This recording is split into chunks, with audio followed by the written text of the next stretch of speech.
வணக்கம். சற்று முன் கிடைக்கப்பெற்ற மிக முக்கியமான செய்தி ஒன்று வெளியாகியுள்ளது. அண்ணா பல்கலைக்கழக மாணவி விவகாரத்தில் கிட்டத்தட்ட 3வது கட்ட விசாரணையில் மிக முக்கியமான தகவல் ஒன்று வெளியாகியுள்ளது.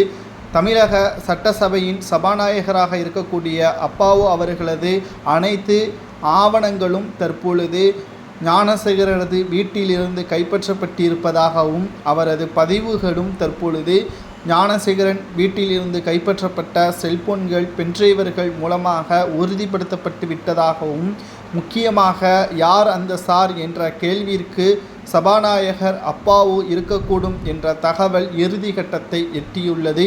நீதிமன்றம்தான் இதற்கான இறுதி முடிவை கொடுக்க முடியும்.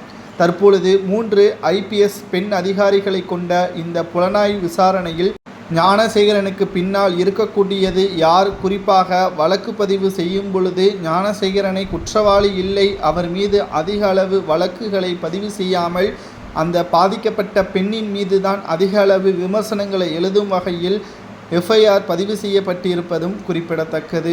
அதிலிருந்து தெரிய வந்துவிட்டது, இது ஆளும் கட்சியின் உதவியுடன் தான் இவ்வாறு காவல்துறையினர் செயல்பட்டதாக கூறிதான் எதிர்க்கட்சியினர்கள் போராட்டத்தை நடத்தி கடைசியாக கவன ஈர்ப்பு தீர்மானத்தின் மூலமாக உயர்நீதிமன்றத்தில் இந்த வழக்கானது தற்பொழுது புலன் விசாரணையின் மூலமாக கிட்டத்தட்ட 47 நாட்களுக்குள்ளாக விசாரணையை முடிக்க வேண்டும் என்று கூறியிருந்தார்கள்.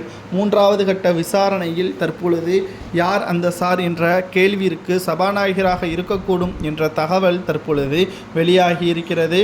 ஏனென்றால் சபாநாயகர் அப்பா அவர்கள் தனது தம்பிதான் ஞானசேகரன் என்று ஒரு வீடியோ ஒன்றையும் பேசியது வைரலாக பரவியதல்லவா, அதற்கான விளக்கத்தை இன்று கூட வெளியிடாமல் இருக்கிறார் சபாநாயகர் அப்பாவு அவர்கள். அந்த பதவிற்கு தகுதியானவரா? ஏற்கனவே மாஞ்சோலை வழக்கில் பல முக்கியமான சாட்சிகள் இருந்தபொழுதே சிறைக்கு செல்ல வேண்டியது கருணாநிதி அவர்கள் அப்பொழுது சாட்சிகளை அழித்து அப்பாவு அவர்களை வெளியே கொண்டு வந்ததும் குறிப்பிடத்தக்கது.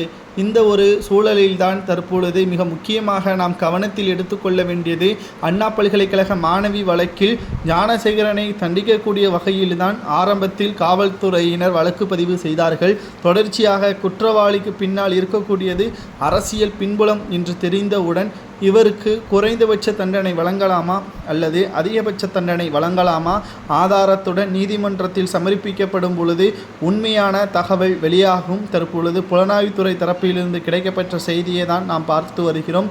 உங்களது கருத்துக்கள் கூறுங்கள், என்ன தண்டனை வழங்கலாம் என்பதை.